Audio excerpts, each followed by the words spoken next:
Thank you, good evening. I call to order the Board of Education meeting for Prospect Heights School District 23 for October 12th, 2023 at 7 p.m. exactly.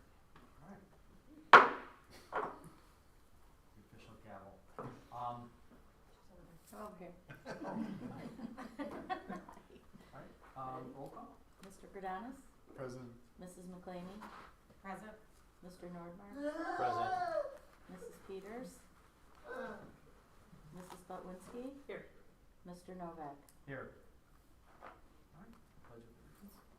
All right. Tonight, our Pledge of Allegiance is being led by some of the students who participate in Sullivan's Unified PE program. These are students at Sullivan. I think, if I remember correctly, you did this last year because we haven't officially started it this year, right? Am I right on that? Okay. So we can have all of our students come on forward. Our students from our program, SAIL program. Speakers, wow. And we will all stand, and the flag is in the back of the room.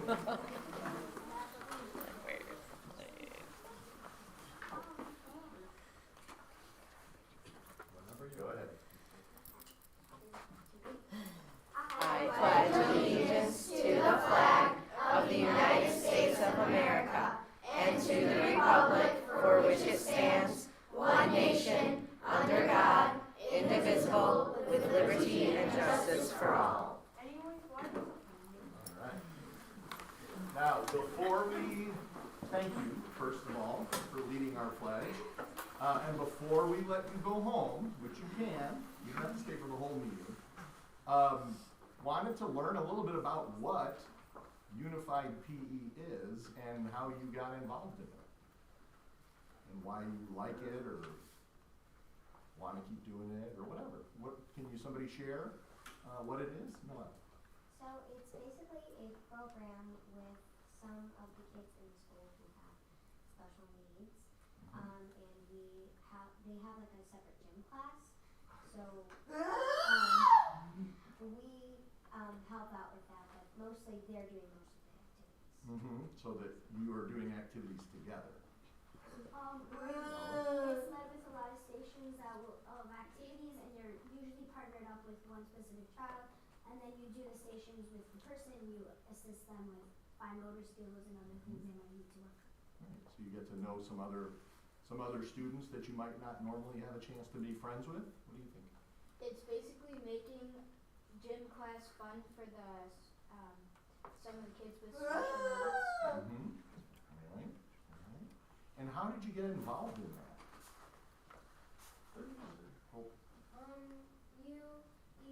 The gym teacher spotted you doing gym with the kids, or you just told the gym teachers you wanted to participate in that. So as long as you were interested and people have seen you doing kind things before, excellent. And so, I don't know, Eker, is gym fun? Is it a fun class? Yes. Yeah, you like it. Good deal. Why is it fun for everybody else? Why do you think? Go ahead. It's fun because you get to do a lot of activities. Yeah. And you get a lot of exercise. And it's not just like for yourself, it's for the kids, and you have fun like with them too. Yeah. Because everybody can be friends with everybody, right? Who knows? Board members, do you have any questions for our students or comments? What's your favorite thing you guys have done in gym class so far this year? Oh my gosh, there's someone in Unified. There's someone in the back. I haven't heard you talk yet. My favorite thing we've done so far, we haven't done Unified PE yet. Oh yeah, not this year, but last year. Sorry. But last year, my favorite thing was probably when we got to like play on the scooters. Okay, go ahead. I loved playing the games that included kicking a ball like soccer. We did mini soccer, and it was really fun because every time we scored a goal, we would get really excited.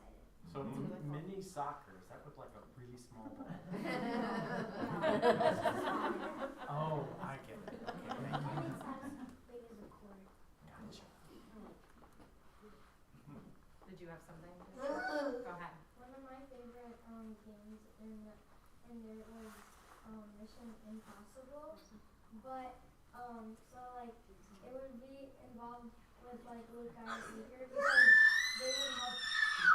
It sounds like Luca really liked it too. Because like they would get to help out in trying to make it possible, which we did last year.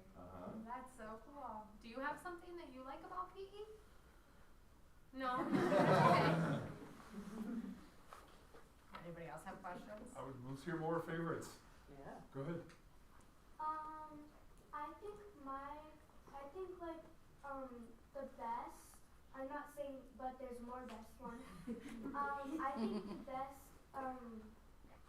unified game was probably Gaga Ball. I don't remember if like. Oh, I've heard of that. I heard about this the Yeah. other day. There was this like enclosed Gaga pit. space. I'm like, what is that? Tell everybody what Gaga Ball is real quick. Do you know So what that- Gaga Ball is basically where you like have like a almost like the size of a soccer ball. So like you have a bouncy ball, and then like you like throw it, and then you like you say Gaga Ball, and then you like hit it with your hands. But once it hits you like on your feet or your legs or knees down, you're out. I saw her in concert once. Yeah. Lady Gaga Gaga Ball. Ball? Yeah. That's very good. Really remarkable. Lady Gaga. My favorite part was definitely going on the scooters, especially with Gabe. He loved to scoot around super fast. It's also really fun to pull him because he goes flying. Awesome stuff.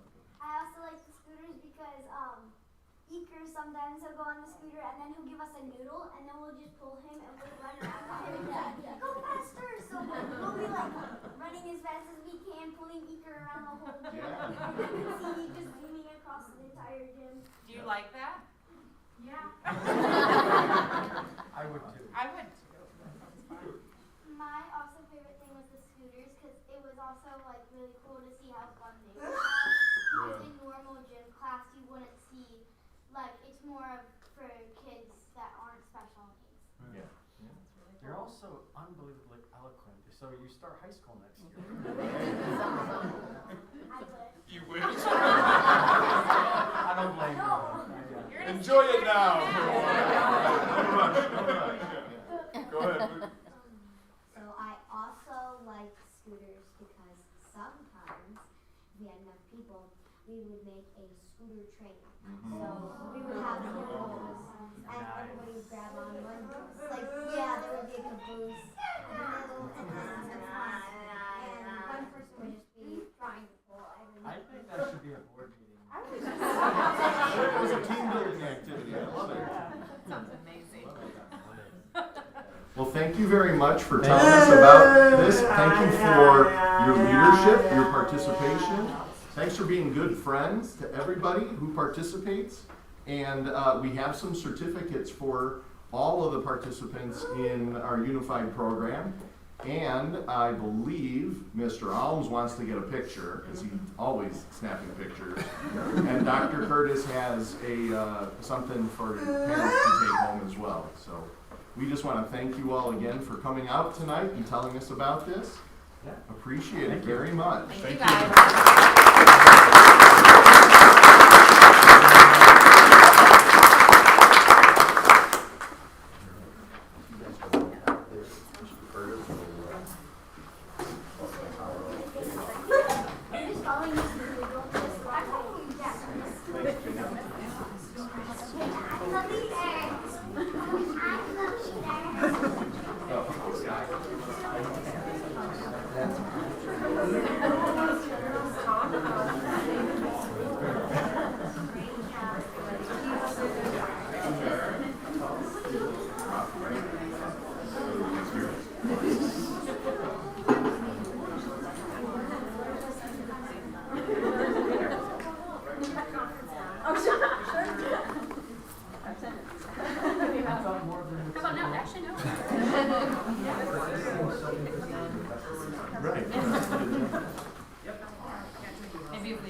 I can noodle. Right. Love it. We did the meeting on scores. The moving board meeting. Mhm. Alright, I think we're.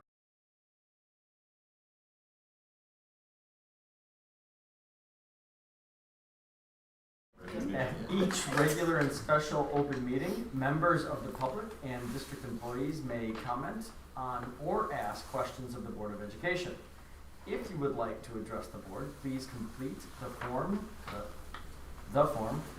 one of the pink forms up here, and give it to Ms. O'Donnell, our recording secretary. Anyone? All right, well, anytime. Moving on to communications. So we have just a whole host to celebrate in the month of October. We started October 2nd was Custodian Appreciation Day. And as you walk through the halls, some of the buildings, you'll be able to see some of the signs and cards that our students made for our custodians. And we just want to give them a shout out and thank them for all that they do to keep our schools looking great and ready for teaching and learning. October is also recognized as Principal Appreciation. There's a week, October 15th through the 21st, and Friday, October 20th is Principal Appreciation Day. So hug your principal. We thank them all, Dr. Lombados, Ms. Gage, Ms. Mezier, Dr. Nystrom, and Mr. Caper. We thank them for their leadership. October 16th through the 20th is also National School Bus Safety Week. So we have an opportunity to thank our partners, First Student, for all that they do to keep our students safe on the way to and from school. Annually, our special education department is reviewed at the state level. And once again, our special education program was found to be meeting all of the requirements and received the positive LEA designation for 2023. So thanks to Dr. Sroka, Ms. Curry, and all of our special education staff for all of their hard work. I'm really sorry. Can I ask a question about Sure, of that course, really quick, yeah. just from that Yeah, yeah. letter? Uh-huh. So like, for that we got we obviously got a positive, but we got a 24 out of 27, but then the one area where this talked about this early childhood service delivery settings. Right. Can you just explain like why our score was the way it was for that particular item? Yeah, absolutely. The state of Illinois really strives for 100% of our preschoolers to be in a blended general education setting, and we do have a couple sections of just special education students in preschool, so that brings our score down a little bit. But we do really provide a lot of opportunities for those students to be in the larger blended setting. For some of them, it's just harder, and so smaller setting is better for them. So that does bring our score down a little. Okay, thank you. Yeah, for sure. And because of our limited early childhood course offerings, we have limited blended opportunities. So with more early childhood programming, we'd be able to better implement some of that blending. Yeah. We're very excited, although we can't say anything yet. The Illinois State Board of Education report cards are under embargo. They will be released to the public on October 30th.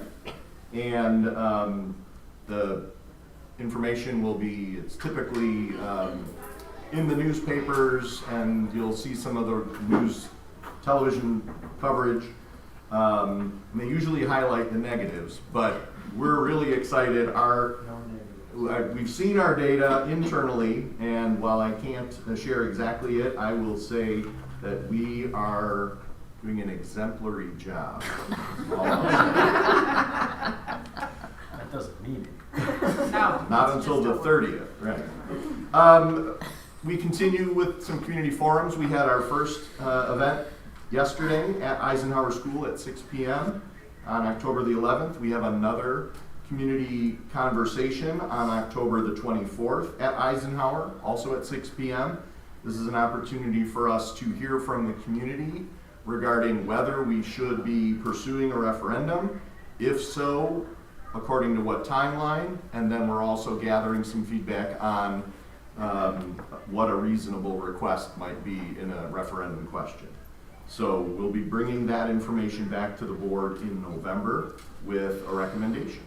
Was there a good turnout? There was a minimal turnout last night, but it was a handful of folks that were very involved in the referendum campaign last spring. In the news, in the mail shortly, all the District 23 families and residents, District 23 families as well, will receive our District 23 community newsletter. We do that twice a year, once in the fall and once in the spring. Our October edition highlights some of our new administrators, highlights the program from some of the teachers at Betsy Ross who traveled to, I want to say Guatemala. Is that right? Yeah, Guatemala over the summer, as well as some of the highlights of some of the new programs that we have. So that is at the printers and being mailed out sometime this week. So it usually takes 4 or 5 days. I would anticipate folks start receiving them as early as tomorrow, but definitely by the end of next week. That looked good. I think the one thing in there that I guess you kind of get asked a lot about where's Dr. Curtis now, where's Miss Gates, but Yeah. like to kind of have all three in that same area to say, Yeah. to kind of show that. Right. Here's the shuffling a little bit. I think will be very nice just Yeah. to kind of help people see how that a good portion of this was internal promotion from Yep. internal promotion. Right?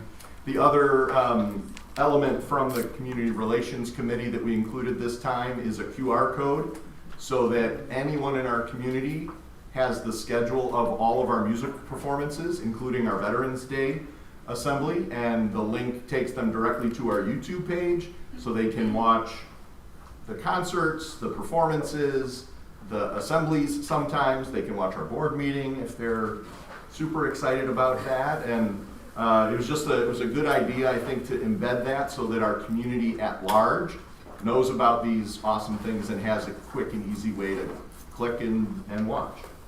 So thanks to Mr. Alms for pulling that together. Speaking of Veterans Day, that will be Thursday the 9th. Again, it's a breakfast and assembly at MacArthur. And last but certainly not least, in terms of our communication tonight, we have the first of our 4 school improvement presentations each year. The board travels to each of the schools and receives a report from the school improvement team. And Ms. Mezier and her colleagues are here tonight to present that to us. So, AV mute, right? Am I doing this right? Wait, look at that. Like I know that.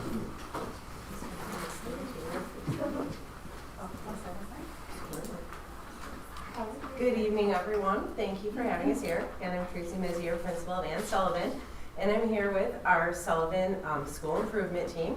We have Mrs. Kelsey Pape, Mrs. Tammy Kaspari, Mrs. Christine Gannick, Mrs. Susan Pennell, Miss Megan Slowick, and Ms. Kasra Allen, our school psychologist, who's also a member of the team, but she couldn't be here tonight. Go to the next slide. All right, so all staff had the opportunity to contribute to this presentation, and again this year it includes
data from last year and our spring data from last year. So it kind of shows our placement, and I'm going to draw your attention to the green and the red bars. So in reading, we increased our on or above grade level students from 41% of our kids to 57% by the end of the year in reading, and also decreased the students who were 2 or more grade levels below from 25 to 16%. So that's something we're really proud of. And then on the next slide, this shows math, which we're even more proud of. You can see the huge difference in the green bar. We started out the year with 37% of our students on or above grade level, and ended the year with 69% of our students on or above grade level in math on the iReady tests, and reduced our students 2 or more grade levels below from 19% to 10%. And now I'm going to turn it over to Kelsey. So the cornerstone of student success is implementing a strong core curriculum. Our iReady Math and our Wonders ELA curriculum are key factors in ensuring our students grow academically. In addition, incentives that encourage independent learning, such as our book and iReady challenges, are an important part of the culture of learning at Sullivan. So now some of our students will share their thoughts about our core curriculum and supporting activities.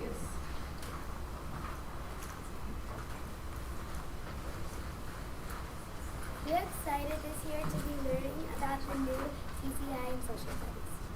We are learning about the regions of the United States and doing hands-on activities. We are also learning about the states and capitals and all the different cultures around the world.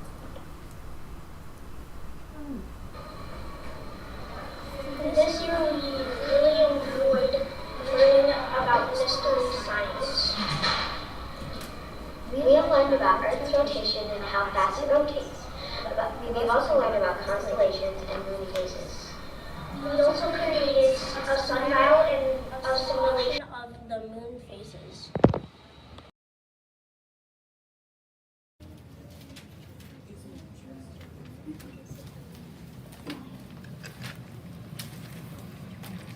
Can you tell me why we write in our journals?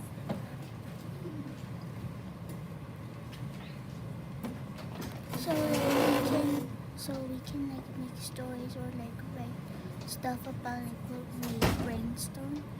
Thank you. Can you tell us why we write in journals? So we can like write our ideas down, and maybe someday we'll actually invent them. Thank you.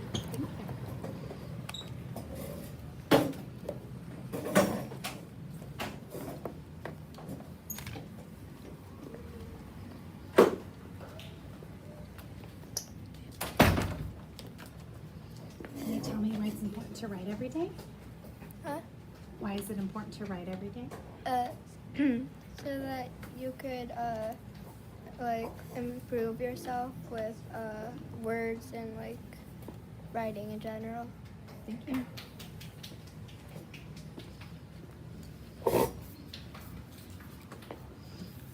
Would you mind reading what you have so far?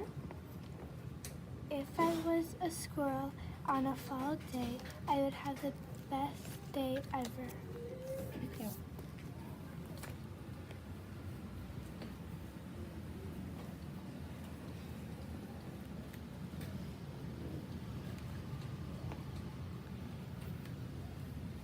Could you share what you have so far? This.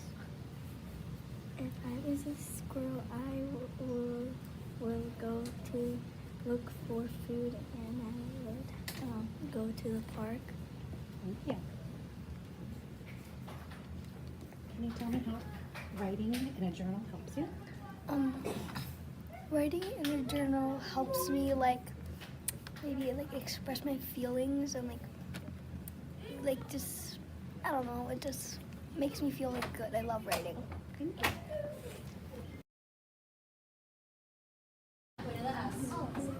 Subtract. What are we subtracting here, Tina? Or Amber, do you want to answer? 3 times 2. Can you tell me what you're working on?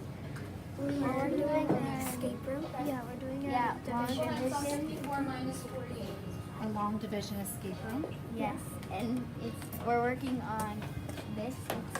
We're working on problem 2. Okay, so after you solved the problem, did you pick the answer? Yes. Very good. What are you doing for your math station? iReady. Ready? Is this on your pathway?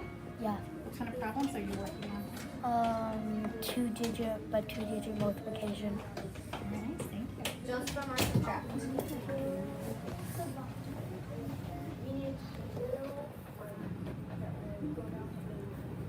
Yeah, that's our next step. Bring down, but I'm just asking for the answer. What did we get when we subtracted?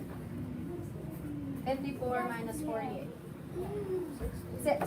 Yes. So Teamer said we have 6. Now we can bring down, like Teamer told us. So what are we going to bring down?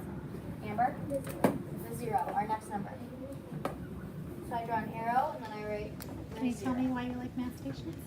It's a lot more funner because when you're doing So we math, you can divided. like sit around and you can talk to other people. But when you're doing it with like teacher and like just standing up front, sometimes it gets a little bit of boringness and you just sit down. You have to right. Restart, Sometimes you have to give repeat. your brain a rest instead of just going with Go back one to divide. subject. Thank you. All right, what are we dividing this time? Can you tell me what you enjoy about math stations? I enjoy it when we have fun activities and we do a lot of different stuff. What's 12 times 5, Amber? Tell me why you like math stations? I like how you're not only in like one place and just looking at the teacher. You're kind of moving around and always doing something. Instead of just working on your math book pages, you're either talking with the teacher face to face or working on iReady or doing something except just talking and doing your math How book. many times? 12. This is Karina from Mrs. Kasperi's 5th grade class. She's going to show us how they used lesson trackers with iReady. Hi, so first what we do with a lesson tracker is you get at least 2 lesson trackers from your teacher. And every week you put in the date of how long it is. And every time you finish a lesson on iReady, you put that lesson and how much you got, the score you got on reading and math. And on Friday of the end of the week, you give it to your teacher and she'll see how many lessons you did, which you already need 2 lessons filled in, or you can have more. Every time you get at least 2 lessons, you get a sticker you get a Mario sticker that says like 10 past lessons or more. And what is the purpose of a lesson tracker? How does that help you? It helps you by getting a good grade, and once you move on more and you get 100% or more, you get a good grade in the grade book and you get higher and higher until you get a little bit off. Okay, and does the lessons help you do better on your diagnostic every? Yes. If you get your diagnostic right, then you'll get your lessons right for you. And like I said, they always go in the grade book because the lessons are also part of like what you do in school, because they're like almost the I missed that. Hi, Michaela. Can you show us how you used your diagnostic data sheet to help set a goal for this year? Yeah, sure. So this year when I took my fall diagnostic, after I took it, Miss Travis showed me some of the goals I need to work on, and my typical growth and my stretch growth, which is the typical growth is the pink line and stretch is the blue. And some of my goals are to do prefixes, suffixes, and word roots, and I can achieve them by doing more of my path this year with the new iReady path we have. Thank you.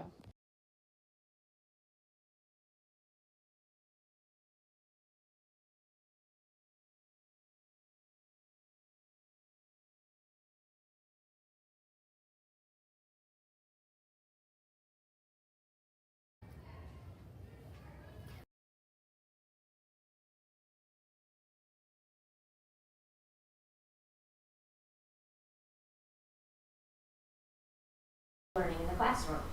A part of our successful program is our Sullivan Expectations. We continue to use Panther Paws to recognize positive behaviors throughout the school day. We know that participation in extracurricular activities gives students a connection to school outside of the classroom and academics, and in addition is a predictor of future success in school. This year we're off to a great start with our clubs. We have 65 students participating in chorus, 94 in band, 82 in orchestra, 22 in the Sullivan Ambassadors, and 25 in 5th grade intramurals. We started the first session of Game Club this week, and we already have a waiting list for the second session in January. We're looking forward to a new wellness and a new robotics club starting this year, in addition to news crew, book club, walking club, and STEAM club. All right, Kristen. Staff at Sullivan have showed up in great numbers for professional development opportunities provided from the district and schools coaching team. This year, staff are participating in a book study, mystery pop-up PDs, as well as attending outside professional development. The staff is eager to learn and grow together to better serve our students.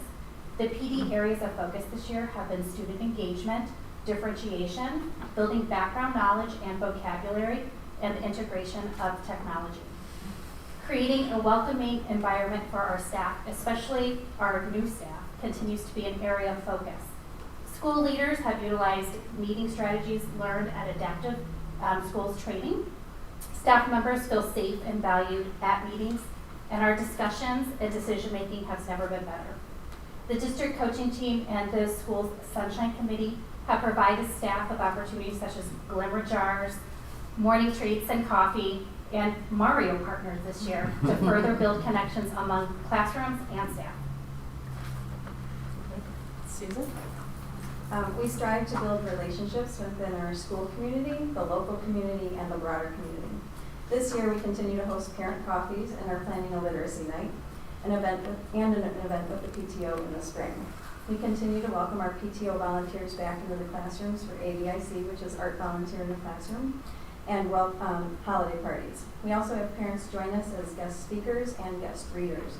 Locally, we will continue to partner with the Prospect Heights Public Library for walking field trips, presentations to students, and monthly book bags, which the kids look forward to receiving each month. In December, our chorus will perform at the Chicago Wolves game for the 4th time. Megan. We've continued to enhance the learning and collaboration environment at Sullivan. Our outdoor learning space has been utilized widely this fall, with classrooms meeting for learning activities.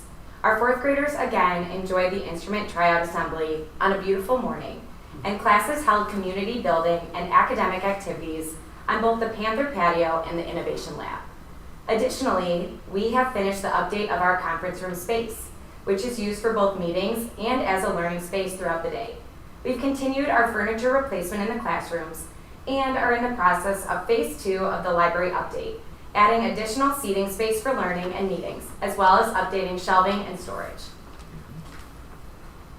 All right, so this is our closing slide, and since I didn't have a picture of Don in costume at the Fall Fest as I did last year, but we are just really excited about creating communities of belonging at Sullivan this year, and that's why I chose this, all the artwork on this page. So if you didn't see, this is right in our front hallway, and this is 2 different kind of pieces going on. The middle piece was created by all students, had an opportunity to participate at Fall Fest. Our ambassadors put together that giant poster, and it says hello in every language spoken by our students and our families. And then all of the other pieces, those were created during classroom activities led by Mrs. Lett, our EL teacher. She went into the classrooms, read a book to the students, and then they got to write hello in their home language and color it. So we've just made all these posters. So we put this in the front hallway to just welcome families and community members and students to our school to make everybody feel welcome. And we're just really excited for everything we're going to accomplish this year. And our team would be happy to answer any questions you might have for us. What is the Sunshine Committee? We want to talk about the Sunshine Committee? Sure, it's a committee to bring sunshine into people's days. We try to do little things like she talked about coffees or a carton food before school starts, just to kind of brighten everyone's day. So it's a staff committee for the rest of the staff? Lots Very of food. cool. Food and coffee works every time. It's especially important right now when you're losing sun every day. Yes. Less of a question, but more of a comment, just how impressed I was with the kids talking about these data sheets, and I mean, I'm blown away at the level at which the diagnostic information they're going through and how they talk about it as diagnostic tools that they use to learn from. That was really cool to see them talking, because we've heard from you all talk about it, but to hear them talk about it themselves, that blew me away. I was struck by that as well. And, I'm thinking back, like when my son was in school, you take tests, it's like, oh, I have a test. Exactly. And the test goes away, and it's like there's no connection to the student and their effort or their preparation or, progress or whatever it is over time. And this is just, it's amazing. And I would think that the students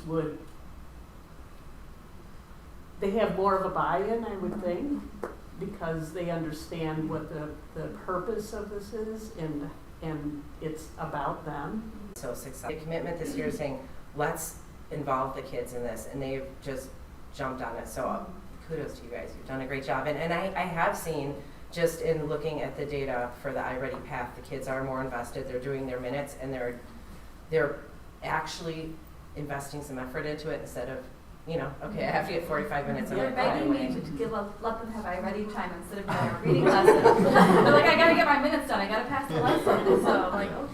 We do monthly challenges, and this week, the first week, I had half of the classes complete, I think it's 100 lessons passed. So not just minutes complete, they actually had to pass the lessons, half of them. So we're upping the ante to help them Yes. for. And there's like a streak, so they have they get 27 correct, lessons passed in a row. They don't want to break their streak, so it's very, very important that they there's don't. some gamification. And those kids, I had the privilege of interviewing those kids. They didn't know what I was coming in for. I just grabbed them out of their classrooms and said, bring your iReady folders, and they just, one take, did it. So very impressive that they know exactly.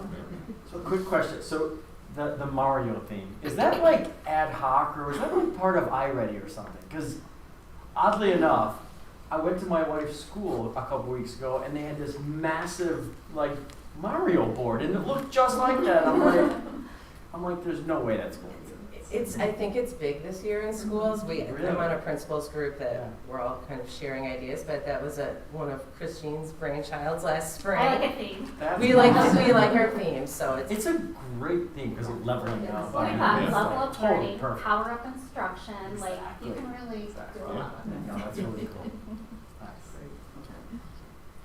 It's interesting that we talk a lot here, just about how frequently, right, there's all these diagnostic tests, right, and then at a certain point that it's like, wow, how many diagnostic tests we do, but just it is really interesting and commendable, to really engage the kids in it, right, and to make it something that they really look at, right, from fall to spring to even year over year, right. Right, yeah, that's something that I wish I could get my employees to be that Just in their own Mario diagnostics. Tell them to level up. Every month. One of you like to come and help? I think I said to Don in the middle of one of them talking, I'm like, these guys are gonna change the world. Like they are so, they're, and I like that the iReadies are done Friday instead of Sunday. we have a student named Sunday that might have been or two, Right. So I like that too. She got it done. But no, I really do like that too, is that it's not just about completing it. There's actually like accountability. It's not just We're empowering them to be in charge of their learning. Yeah. It's not just doing it to check the box, but to actually it means something. Thank you. Awesome. Thank you all very much. Great job.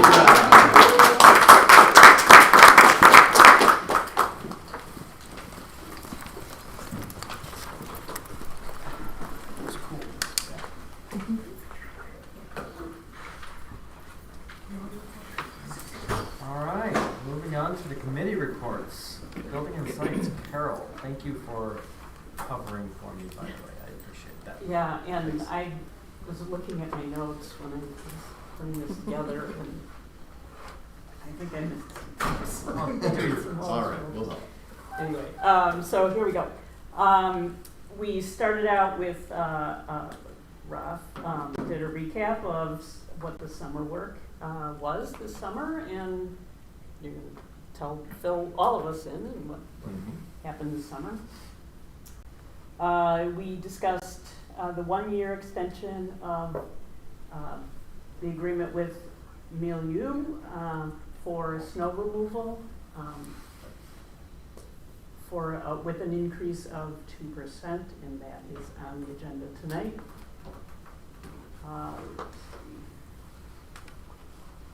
There was a presentation or discussion on the collaborative student space at MAC.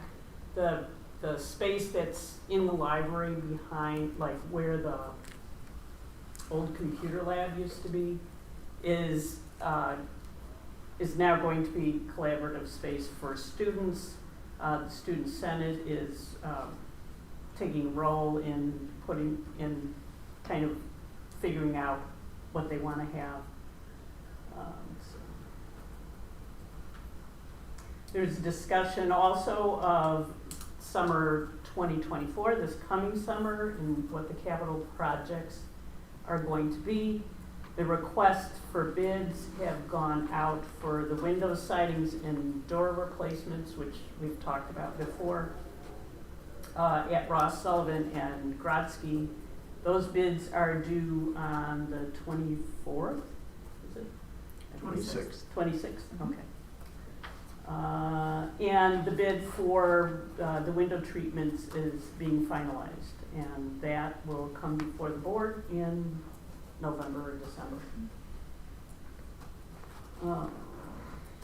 There was a discussion of the plumbing repair that's taking place at MacArthur. There's a problem with clay pipes that go under the courtyard that's coming from the staff bathroom by the conference room. So those need to be replaced. And we have a bid from DeFranco, who did the repair here, of $12,000 to dig up the clay pipe and replace it with PVC. And we're still waiting on a bid for taking out the pavers so they can do the dig up the pipe and to replace those when they're done. There was a review of the fiscal year 2024 grants.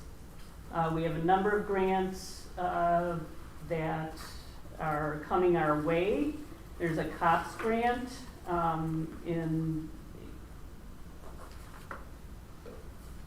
of $275,000 that will be applied to the fencing, signing, and cameras. And we're going to be. We haven't We're received still it.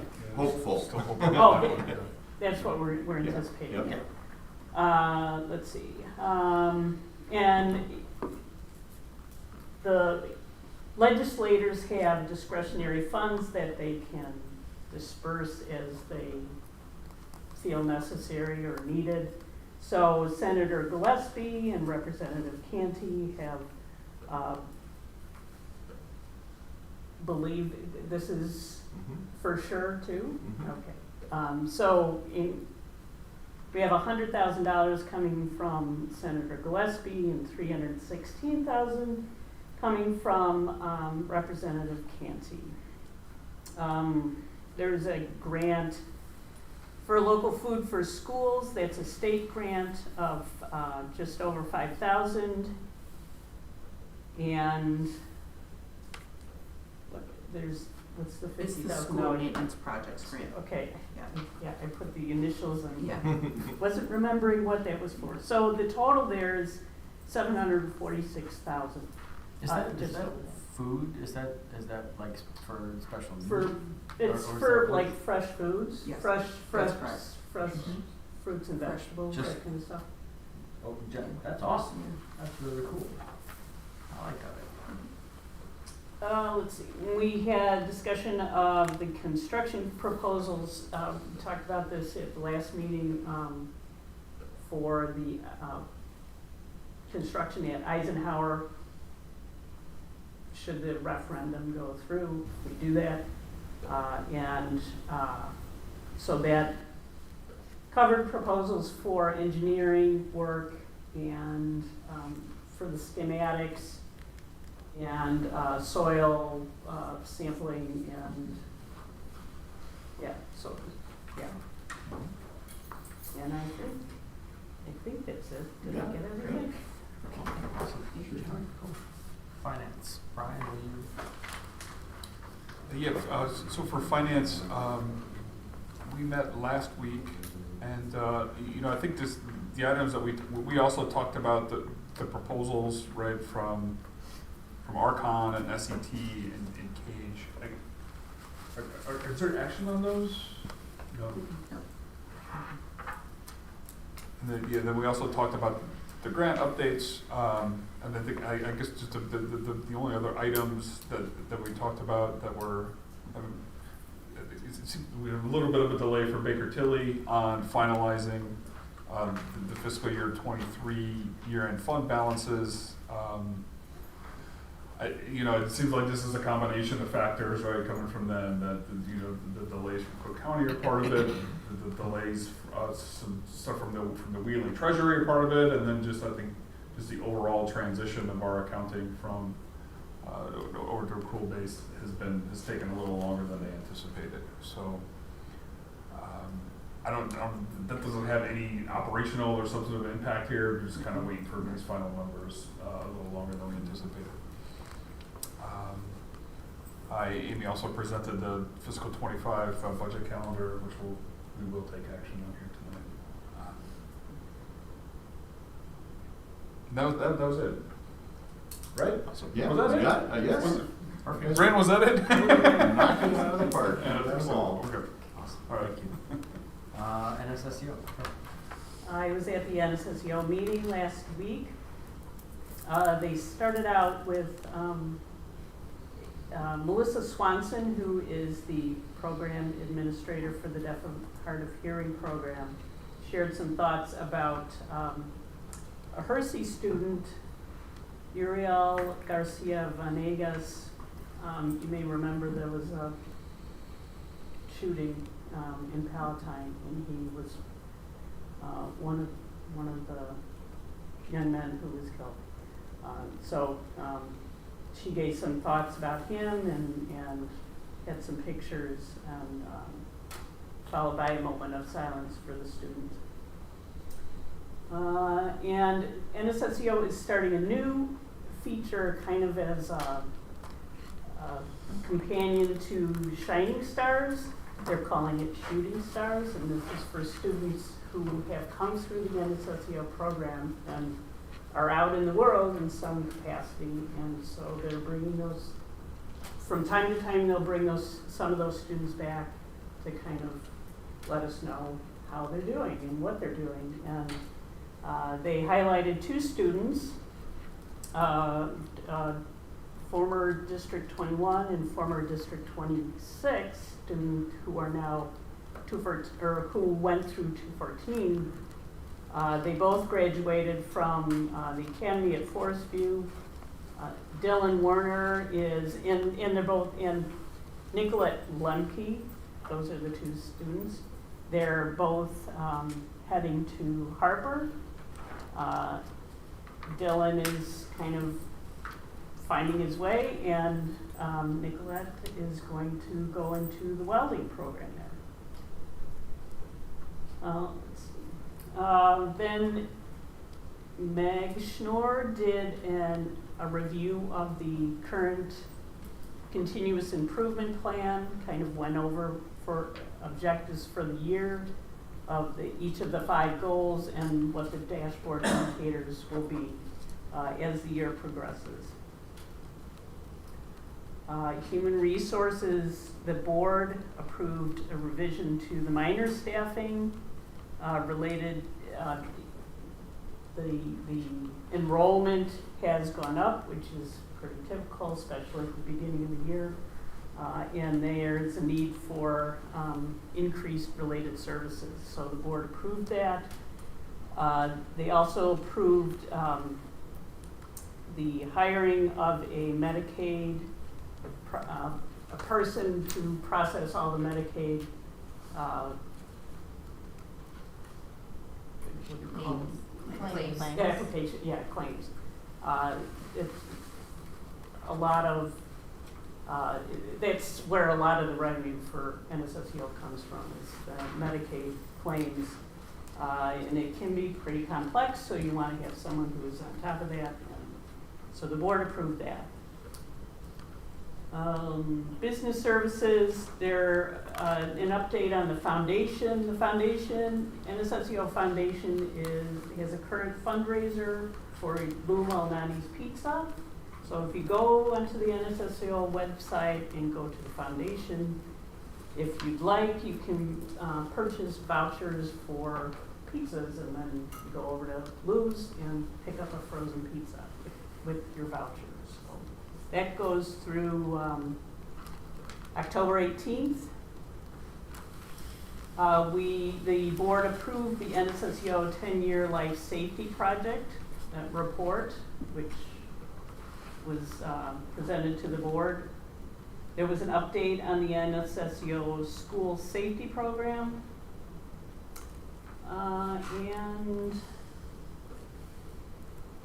that's, then they also reminded folks that there is a Harvest Fest, October 28th, which is 2 weeks, I think, from Saturday at sunrise. And the next meeting will be at Minor, where they will have tours of the school. That's NSSEO.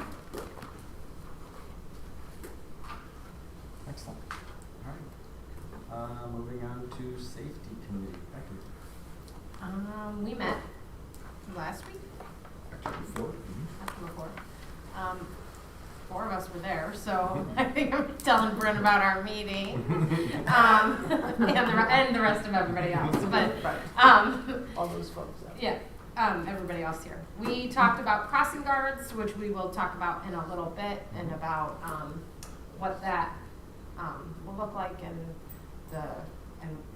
just more information about crossing guards, and really talked about the purpose and who pays for them and all of that stuff. We revisited the emergency response and what's been going on at the schools, and how the schools are handling emergency responses, and the cool new stuff that's been coming out, and how we're making sure everybody's on the same page with that. We got an update on the cameras and where those go. We talked a little bit about, if they were monitored all the time and stuff like that.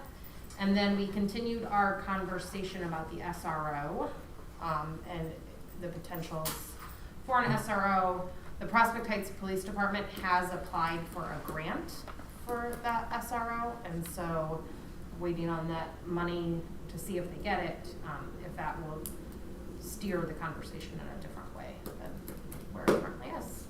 It was a nice, quick, good meeting. Yeah. Any questions, Brent? No, but I did want to circle back and thank the Envy team for all their work on the grant work. Because everyone has got a hand in that, and I know, Amy, you're leading the charge, but awesome, awesome work. Awesome. Well done. All right, moving on to the consent agenda. Tonight's consent agenda includes approval of the minutes from our regular meeting on September 14th and the September personnel report.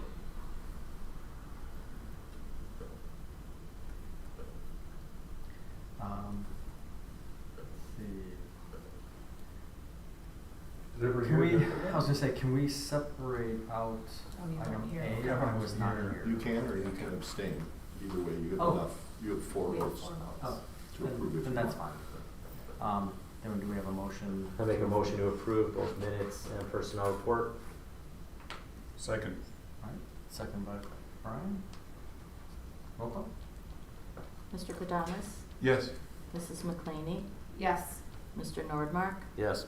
Mrs. Botwinski, Yes. Mr. Novak. Abstain. Alright, motion carries. 5, 6, 4, 4, 5. 401. 401. Thank you. Jeez. That was a tricky one. We got you. 401. We're missing one and missing one. Yeah. Alright, great. Moving on to financial report. I think, Bryn? Pretty straightforward this month. Definitely expenses flowing through, so no shortage of those. Motion to approve the financial report as presented. Second. Roll call? Mr. Cardanis, Yes. Mrs. McClaney, Yes. Mr. Nordmark, Yes. Mrs. Botwinski, Yes. Mr. Novak. Yes. Motion carries 5. Superintendent's report. All right, we start our report tonight without me talking. Rafael Romero is our Director of Operations, and he stepped into this position after a couple of months in the district, had an opportunity. We saw great things in him and promoted him up and jumped right into summer construction. And so he's just going to provide a brief overview of the completed summer 2023 projects. Thank you. Yeah, summer 23. So we had Sullivan sewer pipe replacement following reoccurring plumbing issues in the 5th grade wing at Sullivan. An inspection was conducted which identified an underground clay pipe collapse beneath the hallway in classroom 136. Following the approval of the emergency declaration by the ROE and Board of Education, the district was alleviated of the obligation to publicly bid and began working with DeFranco Plumbing.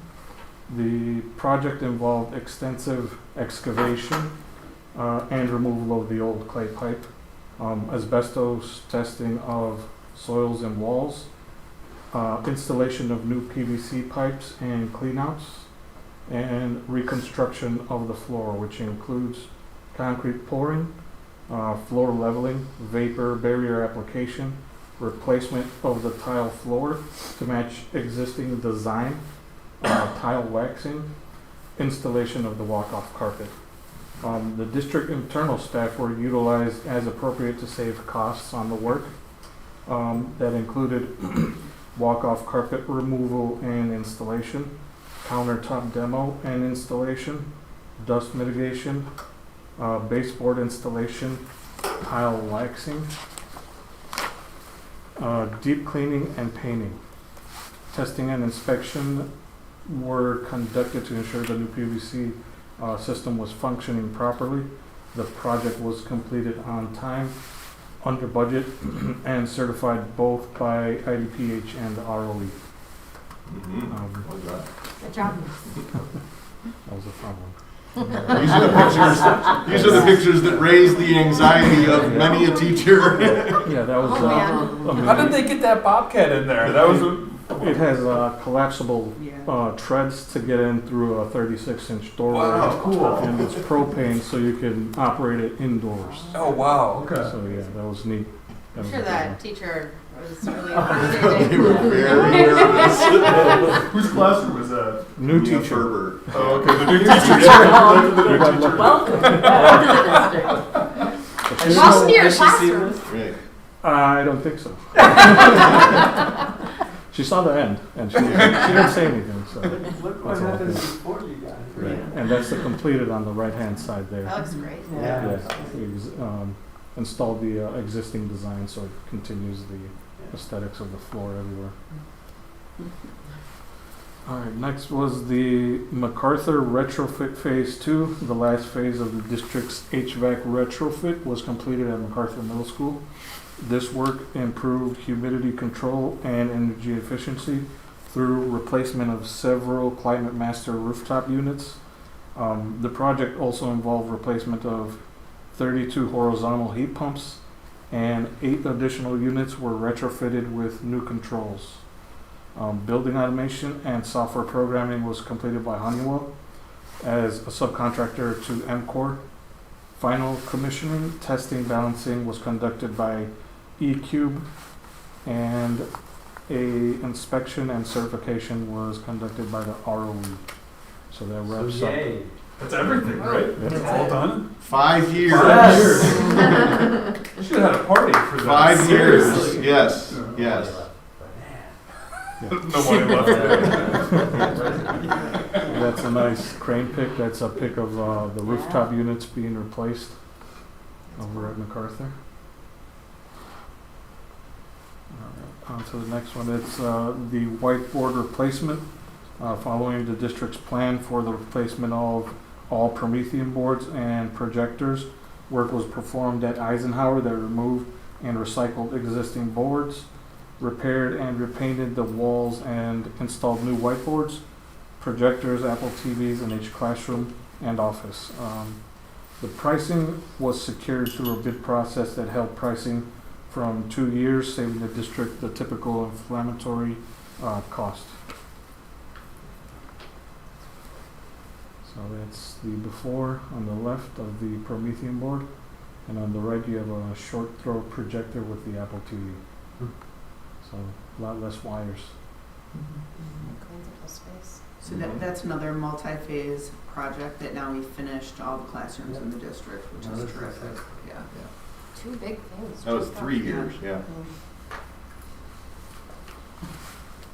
Alright, moving on to the basket winders. So the basket winders was a safety concern for the custodial staff. They were using a 6-foot ladder and a pretty heavy drill to wind the basket every time it needed to be put up or down in the MacArthur gym. That was awarded to JD Enterprises and City Service Electric. And we are all wrapped up with that one. So there on the left is the old system, which is a 6-foot ladder and like a 15-pound drill that you got to lug up there and wind every basket. You're missing the custodian on the left. Oh, yeah. Yeah, look at that part of the system. Should have had a picture of Bubba smiling. That he doesn't have to get up on the ladder anymore. Yeah, so that's replaced by key switches that operates every basket at the MacArthur gym there. And that on the far right is a new motor and electrical that was installed. I mean, so To much make that safer. automated.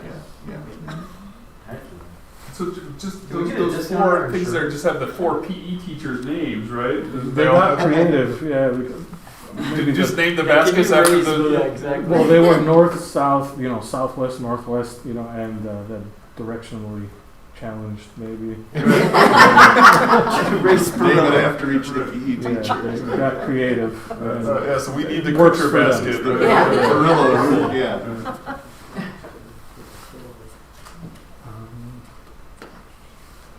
So next is the Eisenhower fence replacement. So there was an existing fence that was in disrepair, so that was replaced. Some of the existing poles were reused, and an additional 200 feet of fence was added on the rear side of the building, closest to the new playground equipment, backing up to a house there. There's only 200 feet. Yeah, just from the of additional 200 fence. additional feet. Yeah. Thank you.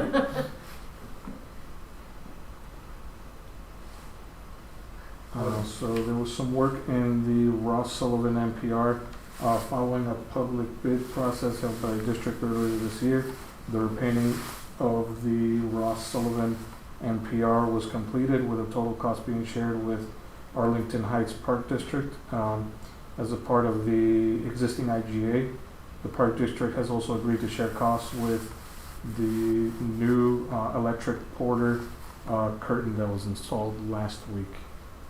So they Park District help pay for the paint? Yes. As part of our IGA. 50% cost share. That was all painted to agreeable gray. So the border you just did last week? This The wall. was finished this week. This one Yeah, just the border, The curtain. Oh, okay, curtain so here's that the raises border. up and down. That was just, it was on back order and then it just came Oh, in. it's Okay, up. so then Yeah, it's up now, there. yeah. Oh, cool. Yeah. That's nice. Yes, also a cost share Mhm. with the park district. Mhm. And then the district asphalt maintenance, annually the district stripes its parking lots in preparation for the new school year.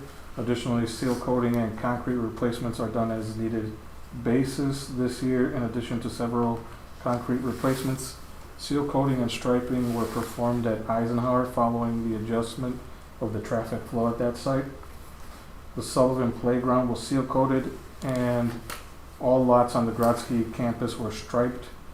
The district has partnered with the current vendor, Patriot Paving, to accomplish these improvements and has worked to develop a future plan of replacement.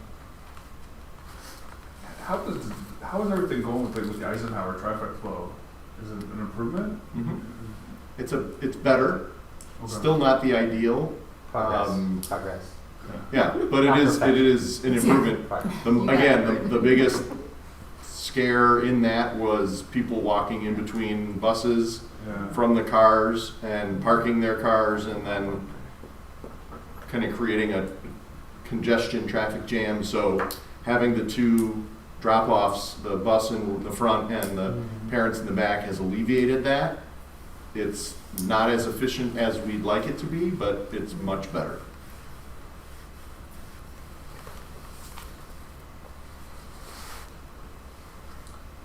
Alright, then there was some maintenance work. We're also proud of a number of smaller projects that were completed during the summer and funded through the operations maintenance budget. That includes district-wide signage, fence replacements at both Eisenhower and Betsy Ross, exterior siding repairs and patching, MacArthur Middle School gym floor refinishing, technology team office relocation, furniture and painting, MacArthur Media Center workroom, furniture and painting, MacArthur Media Center collaborative space, furniture and painting, MacArthur Band Room repainting, interior and exterior railing, painting at several sites, and all schools receiving classroom furniture installations.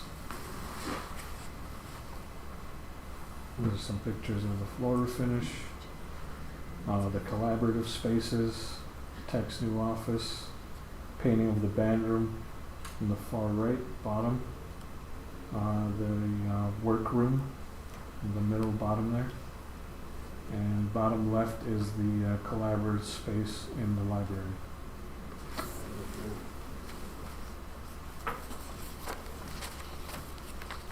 Ongoing priorities is team building, ongoing discussion to ensure alignment between facilities and programming, staff and student support, and implementation of a new work order system that we're going through. Any questions? This is great, Ralph. You guys did a lot of hard work that summer. It was a busy. Yep. So.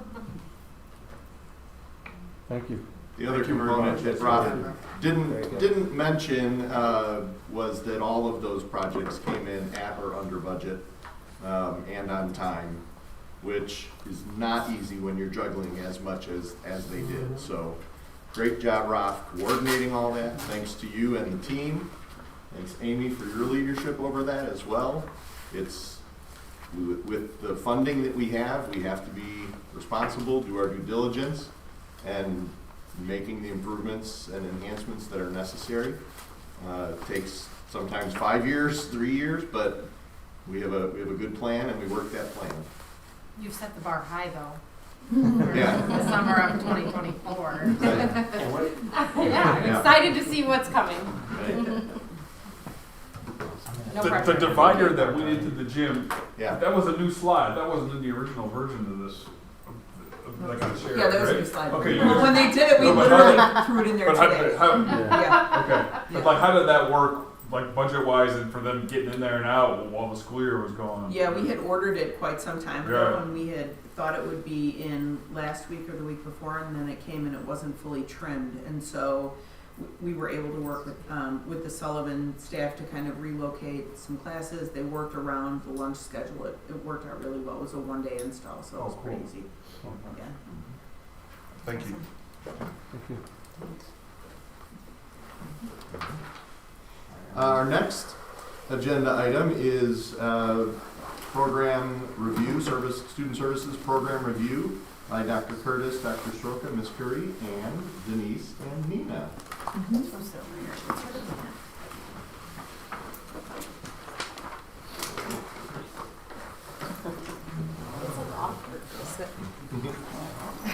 There you go, change seats, I like that.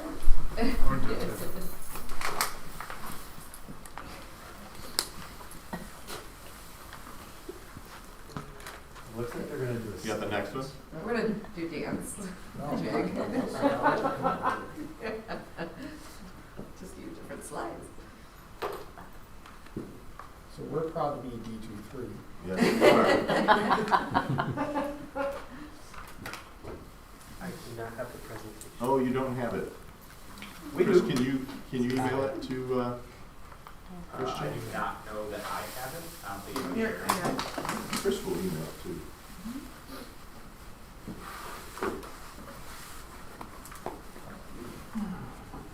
What?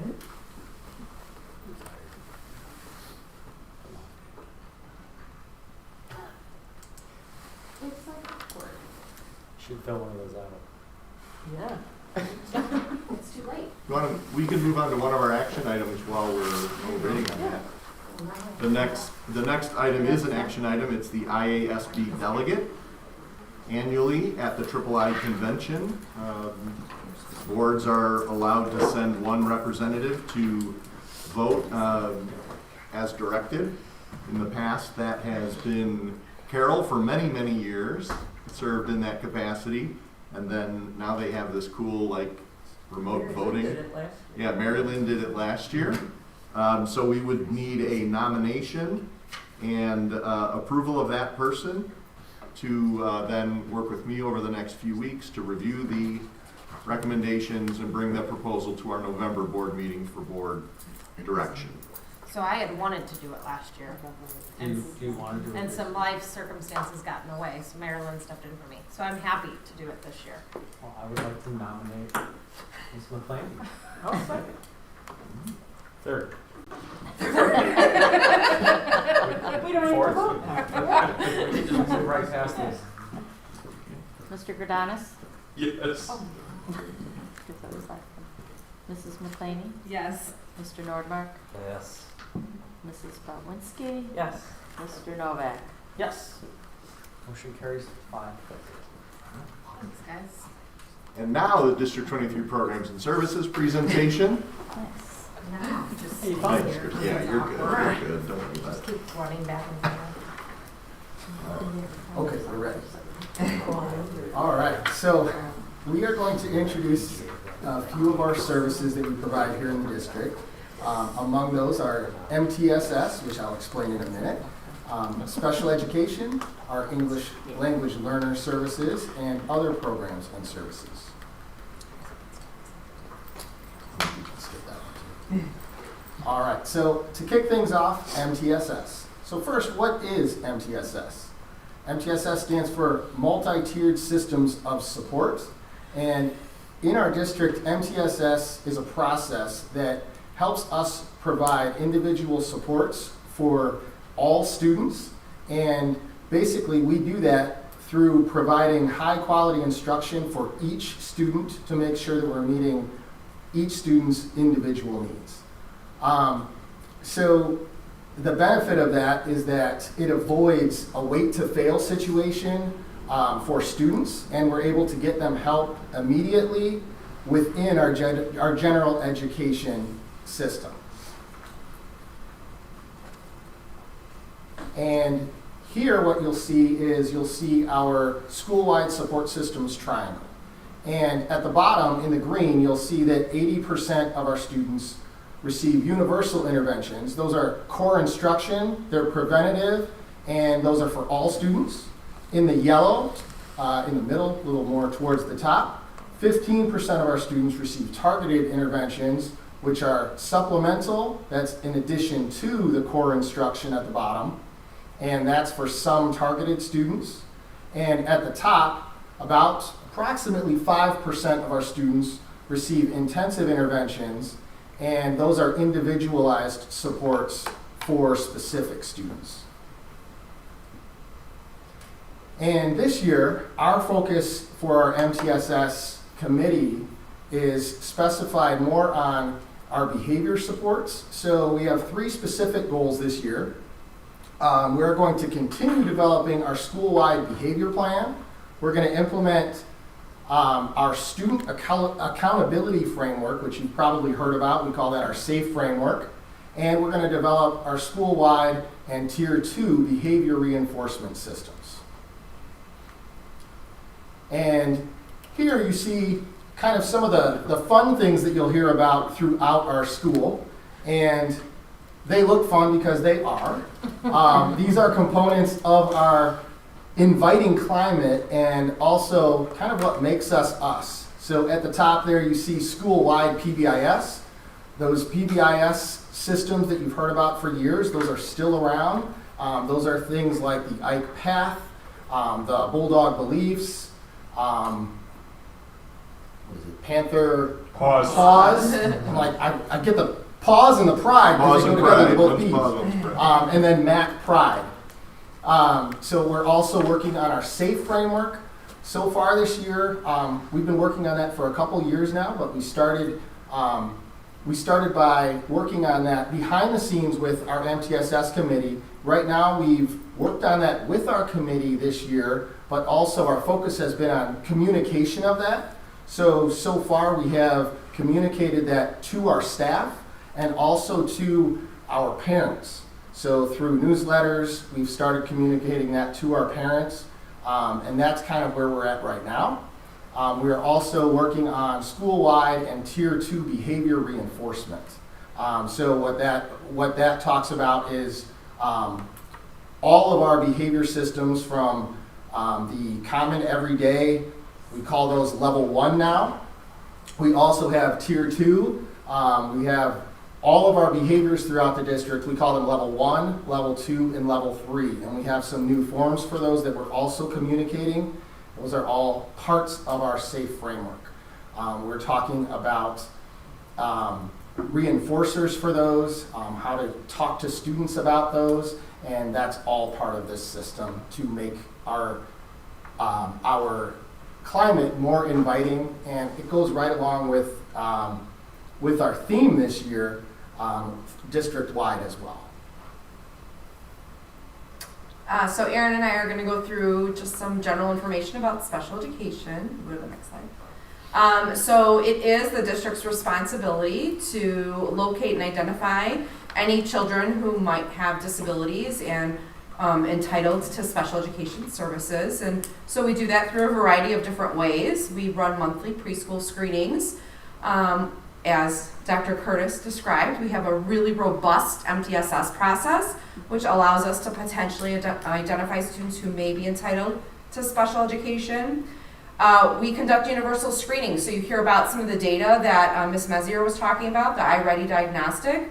We run that 3 times a year, and we're really able to find through that process what students are struggling the most and might be entitled to special education. And we also run twice a year the SABRS. It's a social emotional screener, which also can identify students who might be struggling in those areas. We also, parents have the ability to also be part of this child find process by saying, really concerned about my child, or my child's been seeing a private therapist, or I took my child for an evaluation. They can come to the school and say, are there services that my child potentially can have? So those are all different ways that we conduct child find, which is an obligation federally and through the state.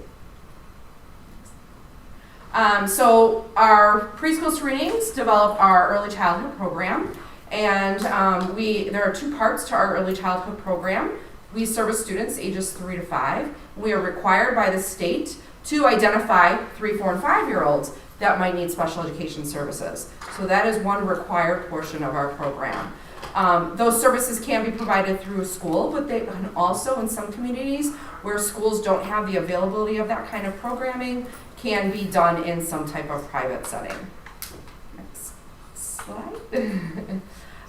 So here in District 23, we do have the early childhood special education as well as what's called Preschool for All. Preschool for All is a grant-funded program where we identify at-risk students who may qualify through a screening process to access preschool.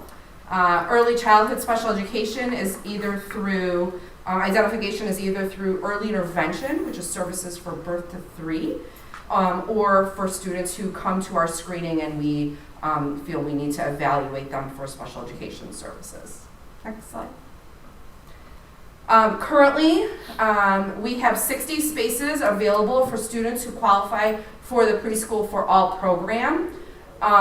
We have 40 half-day spots and 20 full-day spots. Currently, we only have 2 half-day spots left and 8 full-day spots left for the school year. So we're pretty full already.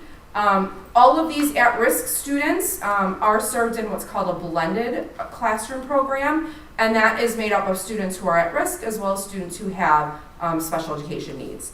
We partner with ECDEC, which is the Early Childhood Developmental Enrichment Center, who they actually are the ones that write the grant for us for Preschool for All, and so they facilitate that process. They help us get through state monitoring, which is happening any day now. So they help us get through that, make sure we have all our ducks in a row for the state. And they also bring in some of the staff through the grant. Special education, as I mentioned, students are identified through an evaluation process. Most of those services are delivered either through the blended classroom model or what we call the instructional classroom model, which is all students with IEPs in those classrooms. Currently, we serve 31 IEP students, but that typically doubles within a school year because as children turn 3 is when they're getting identified for these types of services. Next. All right.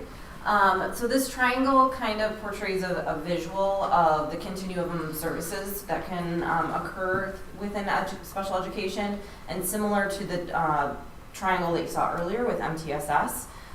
Typically there's majority of students are at the bigger end of the triangle, and as you work your way up the triangle there are fewer and fewer students that require that level of support.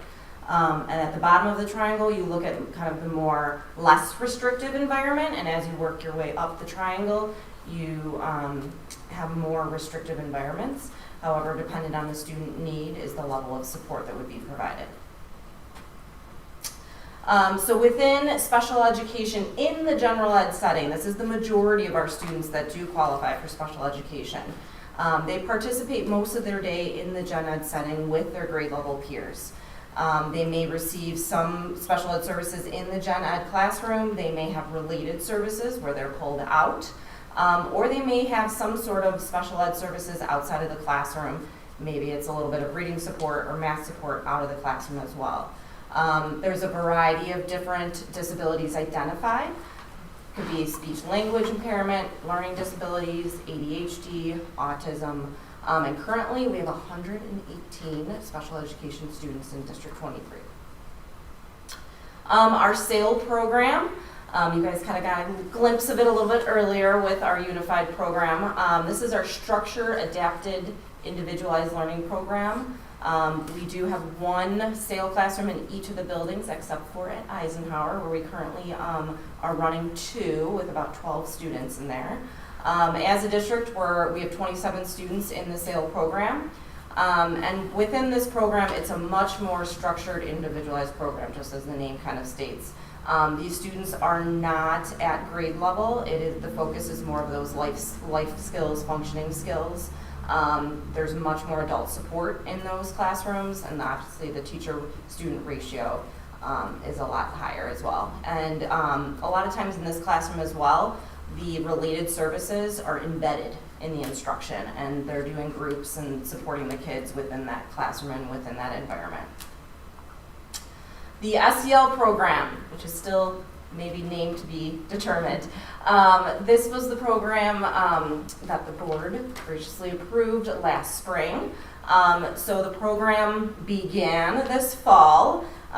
We are still kind of building the plane as it's flying. We have about 4 students currently accessing this program, and each of the students are accessing different percentages of the day. Some of them are just accessing a portion of the day, some of them are accessing it quite a bit throughout the day. And you know, we're still trying to kind of figure some of it out. We did have some move-in students with IEPs as well that are accessing the program. So when we're planning for it in the spring, we also now are thinking about some of the new students that have moved in that do require this amount of support as well. And what makes this program a little bit different than the SAIL program is these students really are accessing grade level material and grade level content and skills. But what they struggle with is more of the social emotional, their behavioral and emotional regulation. So throughout the day, it's a very structured environment. We're using more of a CHAMPS classroom management system, which is very structured and gives expectations for everything that they do throughout each activity and transition throughout the day. And again, there is that embedding of some of those related services, social work, some of those sensory regulation strategies as well. And then we also have some students who access programs outside of the district. We have currently 13 students who are accessing those programs, 3 of which are through NSSCO, our Special Education Cooperative. You know, the number changes. Some students transitioning back. We have about 3 that are being considered this year to be transitioning back to district programs. But also there might be a situation where there's a student who needs more support and goes out. So it just kind of depends and ebbs and flows. So. Next up, we're going to talk about our English language learners and some of the programs we provide for them. So first up, just our English language learner program overall. We serve 495 students this year in that program. Those students speak 47 different languages within our district. Our newcomers this year. Newcomers, first of all, that's a term that's used for an English language learner that's learning English as a language for the first time and has been in the country for less than 2 years. Last year we had 27 newcomer students, and this year we are up to 45 newcomer students. Did you just say 46 students speak 47 languages? No, 495 students speak 47 languages. Wow. That would be amazing, though. Yes, that would be amazing. They all speak different languages. Thank you. Moving to our bilingual education programs, which are also part of our English language learners. We have 46 students who are part of our Spanish bilingual education program. That's a program that is at Eisenhower and Ross. We also have our Bilingual Parent Advisory Committee, which is also known as BPEC, and I've seen some of you visit those programs. We're going to talk about that a little bit later on, but we have 1 organizational meeting a year, and then we have at least 3 other meetings per year. And like I said, we will talk about those in a minute. Next up, we're going to move on to our district EL teachers. So before we talk about that, I wanted to thank you guys because we have 2 new positions this year, and these are them. And we have, so earlier we had a presentation and they brought students for show and tell. We brought these 2 individuals. So I'm going to go ahead and have them start by introducing themselves, and then I'm going to turn it over to them. Hi, good evening. I'm Mrs. Denise Valladares, and I'm over at MAC as the district EL teacher. And I am Mrs. Nina Espinos. I am at Eisenhower, Ross, and Sullivan. We're going to talk about some of our job responsibilities. One of the first responsibilities that we have is teaching our English language learners. And that is including them and welcoming them into our community, giving them a sense of belonging, especially because they are new to the country or recently new to the country. They're also new to the English language. But at the same time, they're also learning their second or third language with us. So that's amazing in and of itself. Along with that, we want to build their family partnerships. So we welcome the families. We had a BPAC call list at the Fall Fest. So we took our time and we welcomed every single one of our new district families and newcomer families to the Fall Fest. Emphasizing the popcorn table with the free gift, and just an opportunity for them to come in and see what our schooling system is about and how fun it is. So that was a great chance for them to come in and meet other families as well who might be in the same situation or who have been in the same situation. Another one of our job responsibilities is monitoring state compliance. So that is making sure that we send forms home to let them know what services their students are receiving, and then to keep the communication lines open. So making sure that they receive the forms in their home language if they need them. We also, thank you. We're working on facilitating student assessment. A statewide test that all English language learners take is called the Access Test. We will be taking that in the winter. It monitors or it assesses the language proficiency in the reading, writing, listening, and speaking domains to help us figure out how to test or to teach them better so that we know exactly where they're struggling. So Denise and I will be helping get that set up. We'll be training teachers to administer it and just being around when we're doing that test. Another part of the assessment is screening the students. Another state requirement is that when someone moves into our district who speaks another language at home, we give them a language screener so we can figure out how much language they have built in and how much Denise and I need to pull them or not into our newcomer groups. And then the last part of our job responsibilities is to coach staff members. Most teachers in our district do work with English language learners. And while there's a lot of great teaching going on, we want to make sure we're available to help them if there's any strategies they need or any resource finding that we can do, or just to be around and be visible to help out. Now I'm ready. That leads us to our programs of instruction. So how do we keep high expectations but not impossible expectations for our students who are still learning the language? We have two different programs, the Transitional Bilingual Program, TBE, or the Transitional Program of Instruction. The TBE program is when we have 20 or more students that speak the same home language in a school building. And then for the TPI program of instruction, if we have less than 19 students who speak the same home language, they still get a program of instruction. It just may be a little bit different because of the language needs. And all ELs, regardless of their program of instruction, still have to take the Access Assessment Test.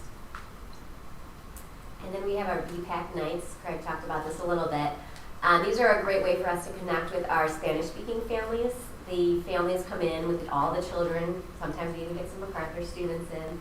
And we play games at the end of that night. It's really fun because we get to raffle off the games. So that's great. Families can take that home. We partner with different community groups like the library. Alice loves coming in. We just have a lot of fun, and really everyone gets excited about those nights. We always have food too. So and then we're going to go through a few other programs that we have in the district as well. So the first one is McKinney-Vento. So the McKinney-Vento Act ensures educational rights for those students or youth that might be experiencing homelessness. Homelessness is defined as anyone who lacks a fixed, regular, or adequate nighttime abode. So for example, some of them might be families or children living in shelters, living in motels, runaways, families living with families. We currently have 12 students who are qualifying for McKinney-Vento services, and we are supporting those families through providing resources, helping them find housing, connecting them with resources, figuring out transportation if they're outside the district and outside the boundaries for the bus service, and helping with transportation as well. Section 504. So Section 504 protects those students that may have disabilities who require additional support to access general education. So unlike special education, these students don't necessarily require specialized instruction by a special ed teacher, but they just need some additional support within the gen ed setting to really find success. So accommodations are typically written for these students with disabilities that can be like extended time for work. They might need a check for understanding, break down multi-step directions, and some of them might require specialized equipment or access to social worker as well. In District 23, we currently have 69 students with 504 plans between kindergarten and 8th grade as well. And the last service that we do provide is homebound and hospital instruction. So what that looks like is for students who medically are unable to come to school, whether that's because they are hospitalized or they're medically bound to their homes. And so those services have to be certified by a medical physician. And if they're in a hospital setting, the hospital actually is connected with school services. They have tutors that come to the hospital and provide those services for the students. However, if the student is homebound, then those are services that we are obligated to provide. And we are able to provide them in a variety of different ways. So we do go to the home and tutor, but we can also provide virtual services now because we're experts in that. So that's a really nice opportunity for any students who, for example, are going through chemotherapy and can't come to school, really getting them access to their class and their peers and all their instruction. Are we using our current staff for that? Do we use special? Yes, so for the homebound portion, yes, we use our current staff. And that is everything about all of our special programs here in District 23. Anybody have any questions or want more details?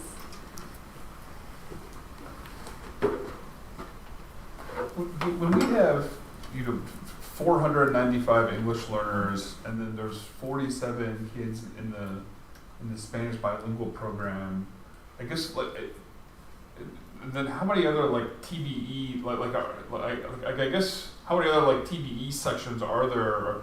There has to be several across the schools, right?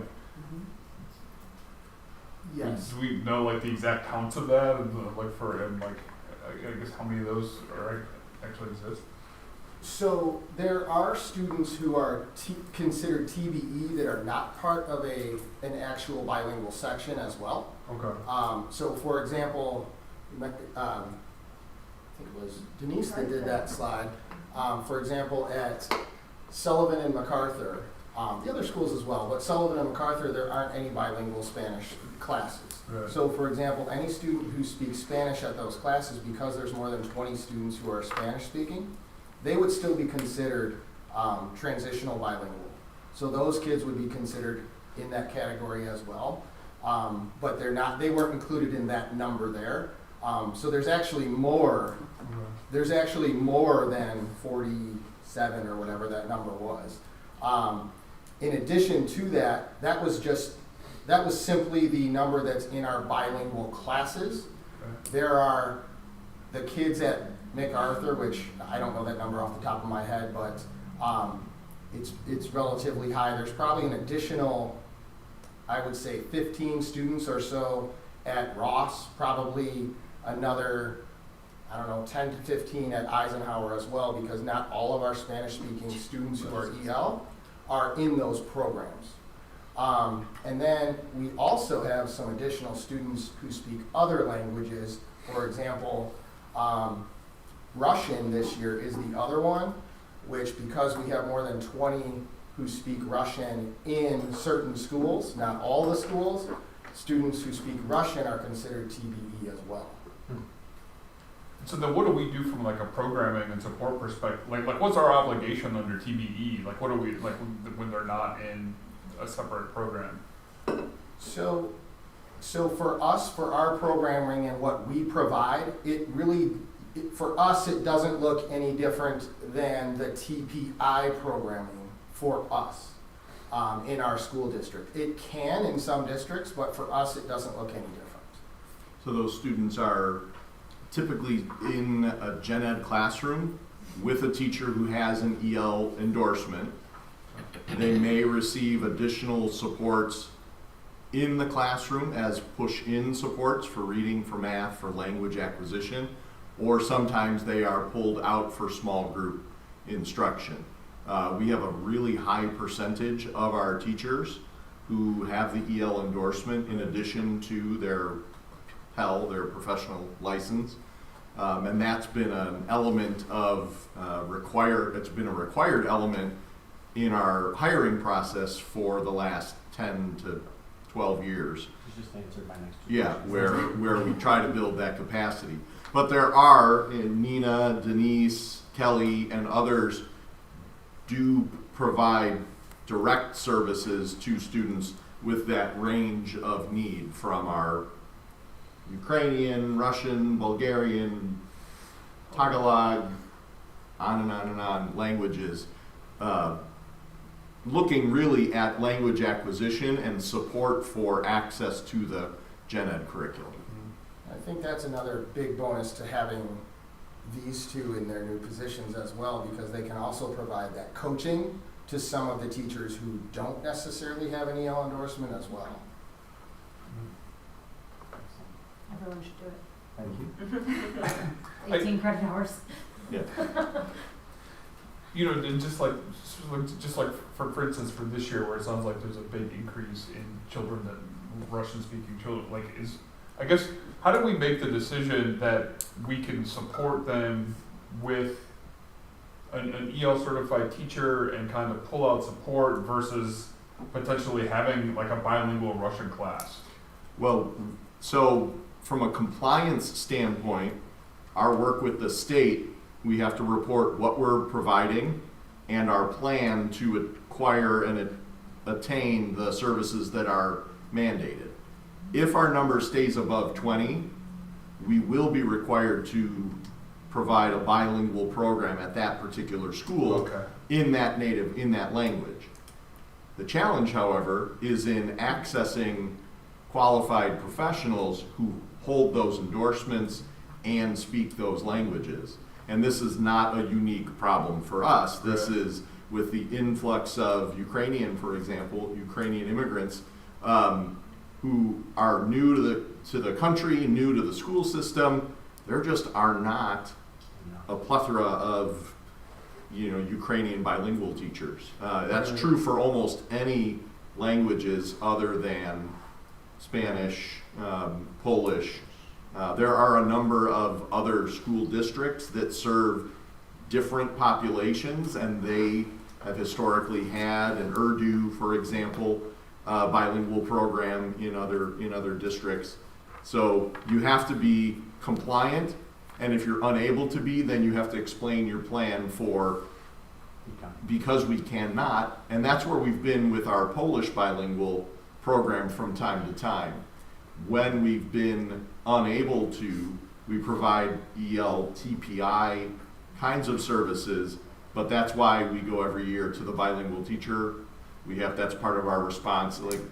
It's not for lack of trying, it's not for lack of us going every year to these recruitment fairs, but it's really us and everybody else who's looking for bilingual certified teachers. And it's 20 at the school. At the school, right, per school. Yeah. So I just want to clarify something. For the child find, you use the MTSS process to determine if a particular student, what level they're at, and if they qualify. Mm-hmm. So as we support students through the MTSS process, as we're increasing the number of interventions that they're getting, the intensity that they're getting the intervention, if it's daily, 30 minutes, 60 minutes, all those things increase, and if they're not making the progress we expect, then we can refer them for a special education evaluation. So, and we're able to then use that data from the interventions that they've experienced and participated in to show whether or not they may have some type of learning disability. What do you two think of the new role? This is a brand new thing, right? Like, how's it going so far? Well, I thought I was okay with my Spanish. Now I have to use it more often. Unfortunately, I don't know any Ukrainian, but I do know a little French. So I've had a chance to start practicing my French again. Yes. Which I get laughs in the class as well, which is nice. But I mean, it's been amazing. I've had a chance to work with newcomers closely, and again, based on where they're coming from, it's just about making that connection with them and connecting them with teachers and making sure they have a buddy that helps them. And all the kids have been wonderful. I mean, they want to step up. They want to help them. I just ran into a couple of Mac students when I was leaving school, and they're like, "Can we use Google Translate to speak to them?" I'm like, "Yes, you can." I'm like, "It's awesome. That's what I use." You use it too. And it just, it's amazing. Yeah, I'm really grateful for the opportunity, and just to have some of these kiddos smile for the first time when we talk to them in their home language. Like a funny anecdote, I was helping a student log into Schoology, and it no longer asks you, "Are you a robot?" It says, "I am a human," and it has a little checkbox. So I pulled up the Russian Google Translate, and I'm like, "Are you a human?" And I could hear him, like, I could like almost hear his thinking, like, "What is this lady asking?" And I go, "Are you a human?" And he turns to the person next to him, speaking in Russian, and I could see by like his expression, like, "This lady's crazy. Like she's asking if I'm a human. What's she talking about?" So I mean, just to have them just kind of cackle and laugh and look at my face and be like, "I'm just kidding. Yes, I'm a human. Tap on it." It's awesome. Yeah. I do think that's the more significant challenge. We've always done our very best on the instructional side, but there's so many unique circumstances for kids. Some are leaving really traumatic events. Some are moving for positive reasons, but it's still an upheaval in their life.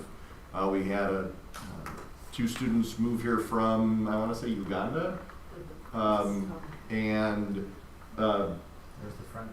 Speaking French, right? And so we have just a wide variety, and for students to be welcomed and for parents to have a connection, that's really been the focus.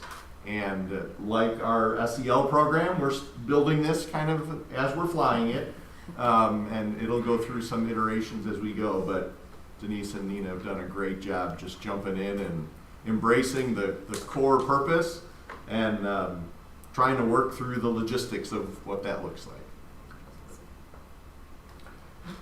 The presentation was really good, and it's really, I think that this was, like, having something like that just even on our website, just to kind of explain the different types of programs, right, and kind of, and how like the triangle, right, kind of an understanding, right, that, because I think that, I don't think, apart from families that have children that participate in these services, there's not a lot of awareness, right, of how much work, right, and how much effort, right, and the different programs and options that are available to children in the community. So, like, taking this or a version of this and making it available on the website is something I'd recommend longer term, because there's a lot of really useful information in here. Thank you. Terrific. Thank you very much. Great job.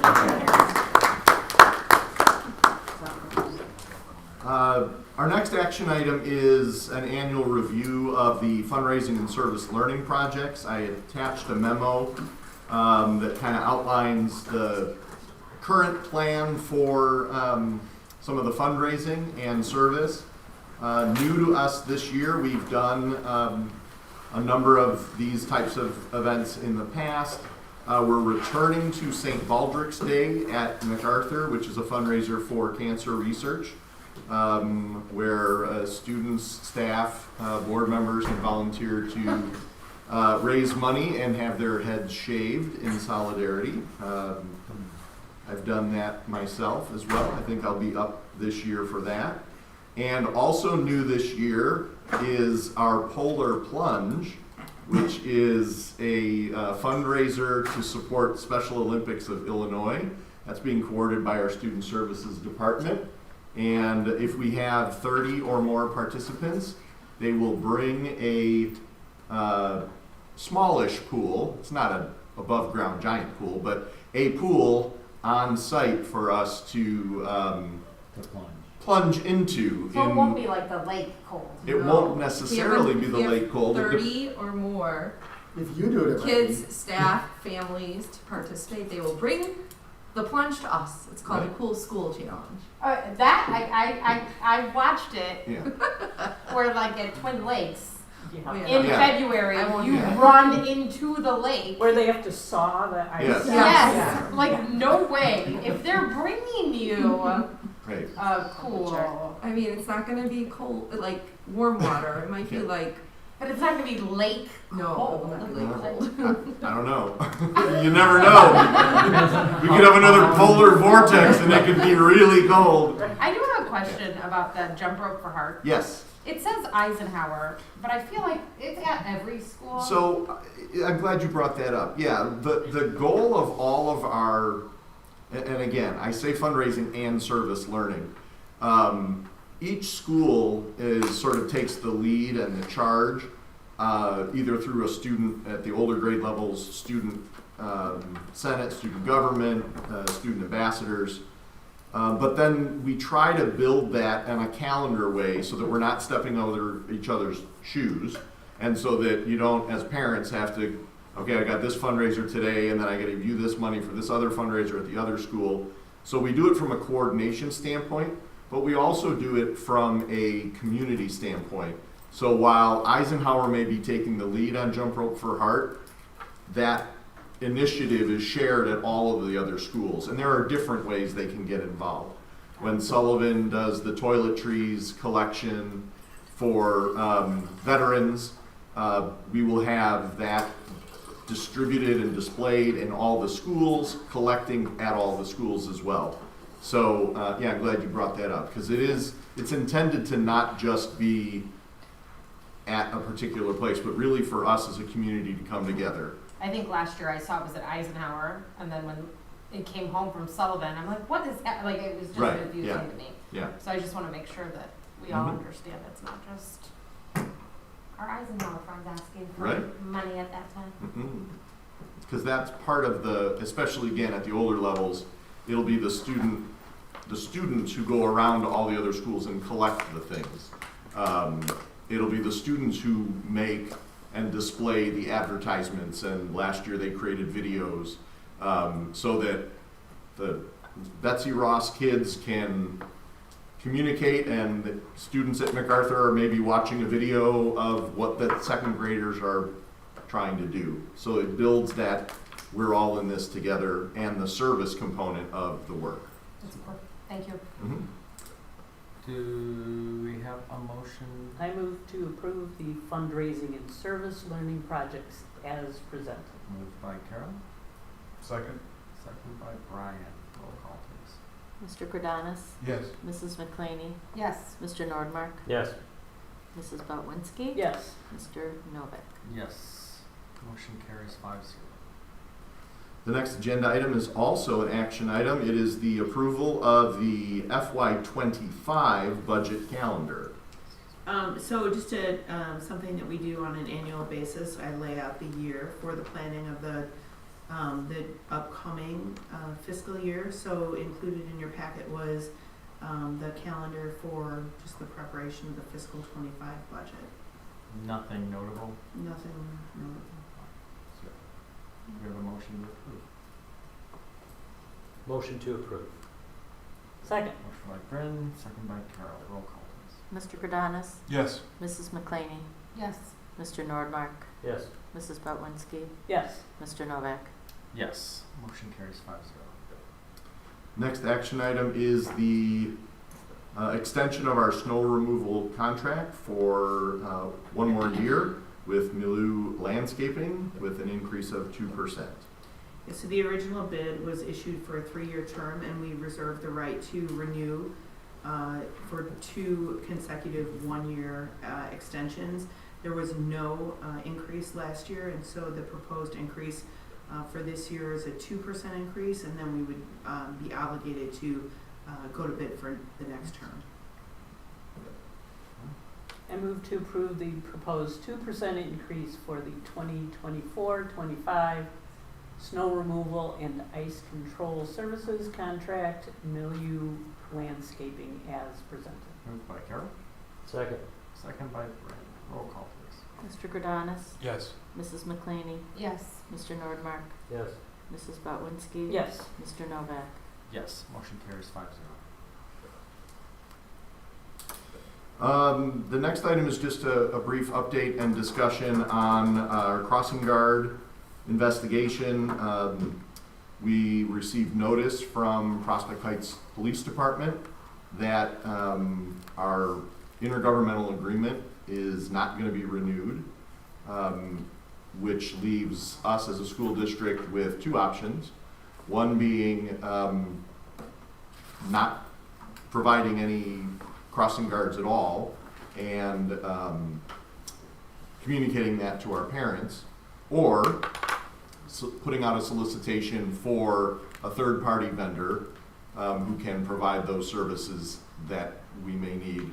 Then we would begin the process of managing that contract. And the good news on that, we've already done some investigation. We've had 2 bids returned, or 2 quotes provided that we believe would be very beneficial for the district. It would allow us to provide crossing guards at Palatine and Schoenbeck, at Schoenbeck and Willow, sorry, thank you. And then also at right in front of Ross and Sullivan on Schoenbeck. That also would include a permanent float and / supervisor who coordinates. So there's some built-in substitution so that there are very few vacancies. The other benefit of the third party is even if they're unable within those 4 people, there are a number of other entities that hire and provide crossing guards that are accessible because they're all trained and all part of the same company. It's an all-in cost for the district, so they provide training, uniforms, benefits, workers' comp. They're assuming the liability.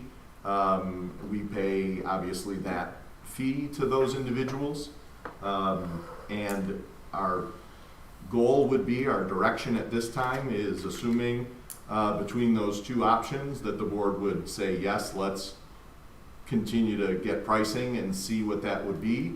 We'll bring a bid, a formal proposal for action at the November board meeting, at our next meeting. We just want to make sure we get maybe at least one more bid, but it looks like currently we're at an increase of between $25,000 and $30,000 over our current budget for crossing guards.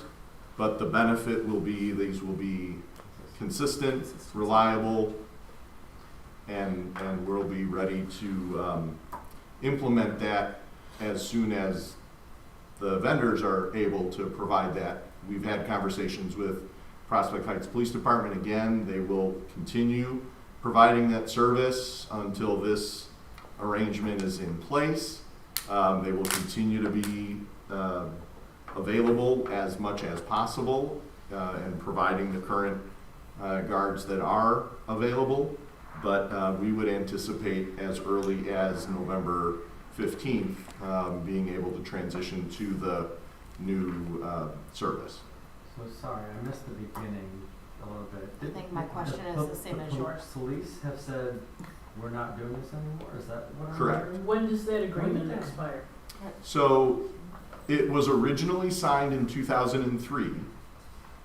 There's a stipulation in it that given 6 months notice, either party can withdraw from the intergovernmental agreement. So we can say within 6 months we're done, they can say within 6 months they're done. So they've, in essence, given us their 6 months notice. Correct. However, they're not doing a very good They're job not. executing. So your proposal is by November, the board would have to approve a solution that would then give us better coverage and more reliability. So then can we end it prior to the 6 Yeah, months? we just Like, examine it. Yes. I'm just, right, like Yes. if it's a 6 month stipulation, can you, what'd you say? It's pretty evident that they're done. I supporting understand, us. I just wanna make sure we're covered Yeah. if you pull out faster than the 6 months. And we feel, we've done our due diligence in contacting other entities that are schools that do this directly.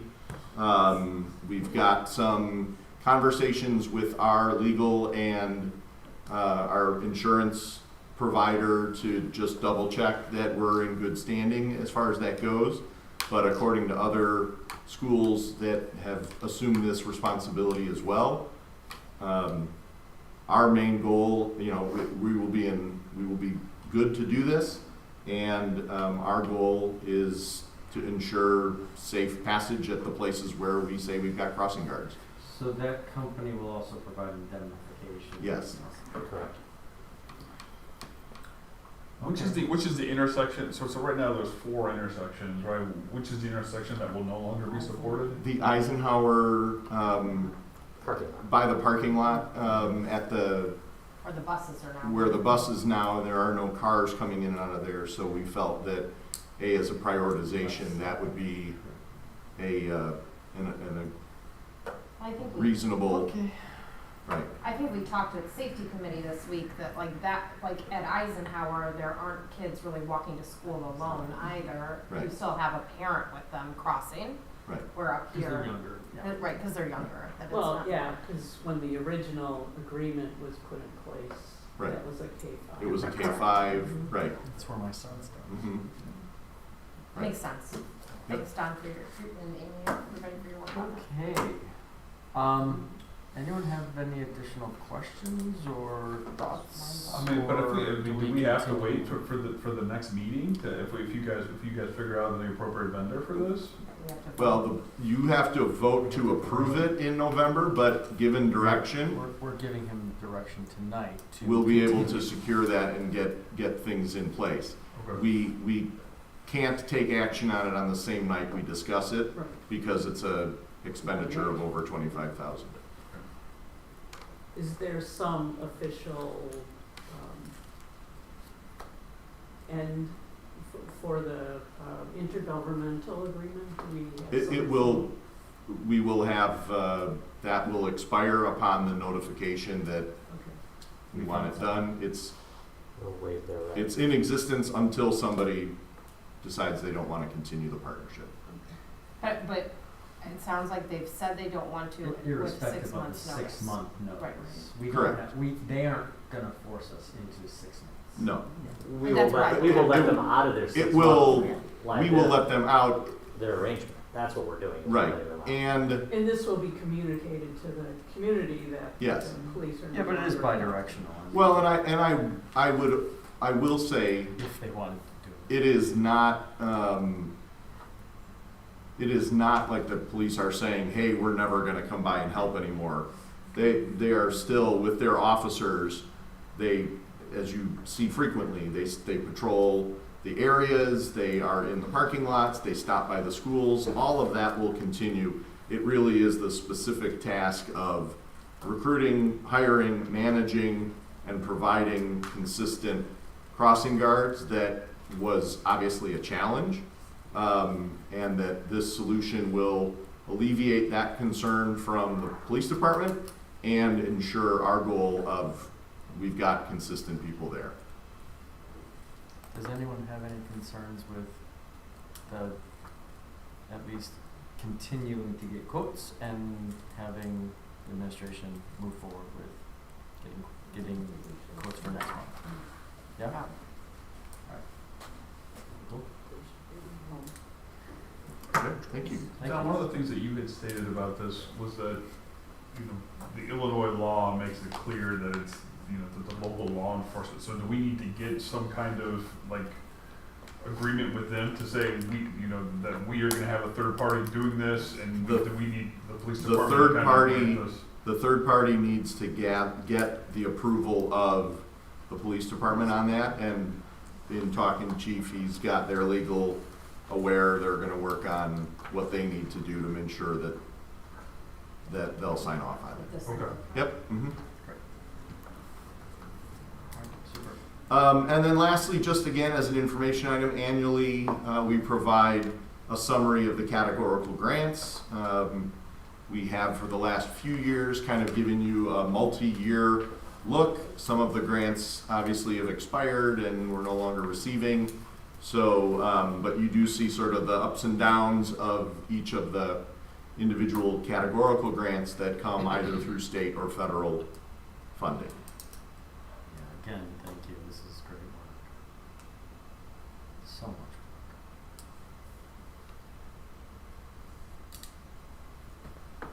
All right.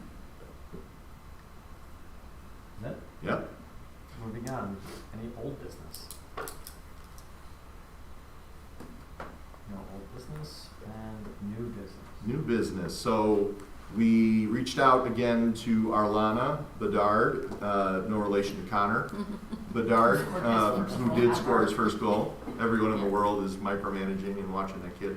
The dates that she provided for us are for our ISBE board governance workshop are 11/5, 11/9, the 12th, or the 14th. We looked at the 9th, but it looks like we may not be able to, that the goal on the 9th would be, could we start the board meeting early and then schedule an executive session at our typical time, 7 till 8:30 or 7 until 9:30 or thereabouts for the workshop. But that I think is already off, and we're not gonna be able to do it then. Sunday the 5th or Sunday the 12th would be like 8:30 to 11:30, if folks are available, and then the 14th we would do in the early evening as well. I think there's been some concerns about just not being able to do weekend. I can do all three of those days. Not being able to work. Do weekend weekends. hours Okay. for certain board members. So How does the 14th look?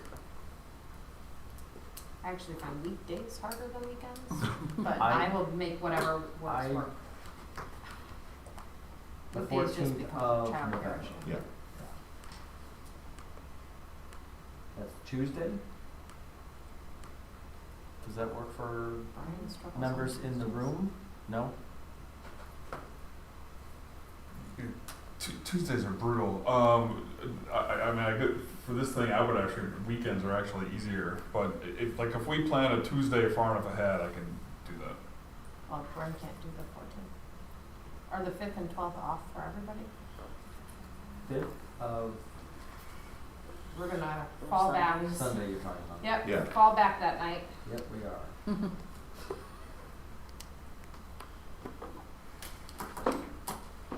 As of right now, I could do the 5th or the 12th right now. I'm open both those days too. I'm checking on both those days. Thank you, Brent. With the boss. The tower. We'll do while we get in the way of that. No. The falling back might get in the way of my day. How much coffee will we have? Well, as How much much as you you want? I'll need, bring a cake. as much as you need. And obviously we still need to connect with Mary Lynn, Of so, course, of course. And ideally, whom we choose yes. could also possibly. Mm-hmm. It's true. 5th and 12th are open. Wow. We will make those work. Score! Well, we gotta Do put we- all our eggs in Mary Lynn's basket. Vote on this? No, alright, Mary All right. Lynn's just gonna have to step up to the We'll plate. double check with her and with our potential new board member. Alright. Awesome. Tell the Thank boss you. we said thank you. 10-4 tower. Landing Gotcha. gear down. It's on the Alright. calendar. I think that wraps up For this, before we move to executive session, do we have a motion to adjourn to executive session? So moved. Second. Moved by Carol, motion by Bryn. For the purpose of. Oh, sorry. Thank you.